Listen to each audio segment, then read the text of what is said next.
Natacha, c'est à toi.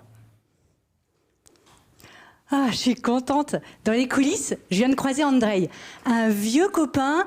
Dans mes souvenirs, il faisait de la science, il travaillait sur les multifractales. Il me dit comme ça, « Oh Natacha, ça fait longtemps. Tu fais de la recherche maintenant ?» Je lui réponds, « Oui, je fais une thèse. J'étudie l'agir professionnel des formateurs d'enseignants. » Il a semblé étonné, il y a de la recherche là-dessus. Je lui dis justement, pas beaucoup. Nous manquons de connaissances scientifiques sur le sujet. Il m'a demandé, l'air un peu dubitatif, comment je m'y prenais.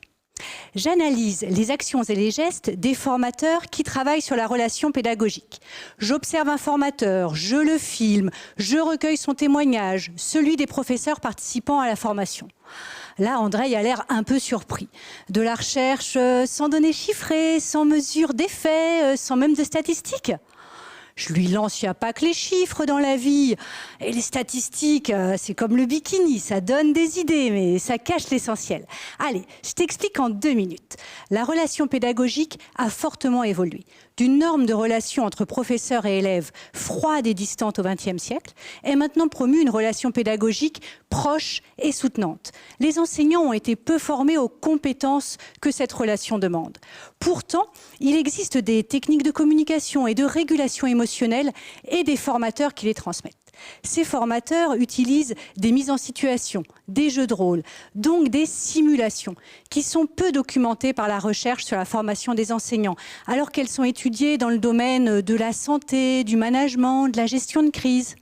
Ces recherches montrent l'efficacité des simulations, surtout si les formateurs qui les animent créent un climat sécurisant grâce à des gestes professionnels spécifiques.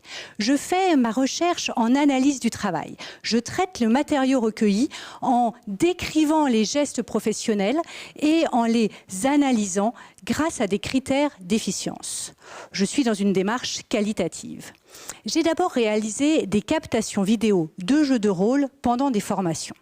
J'ai ensuite mené différents types d'entretiens, dont des entretiens d'auto-confrontation, où je montre la vidéo du jeu de rôle au formateur et je lui demande ce qu'il avait en tête à ce moment-là. J'accède ainsi à ses intentions, ses émotions, ses préoccupations. Idem avec les professeurs.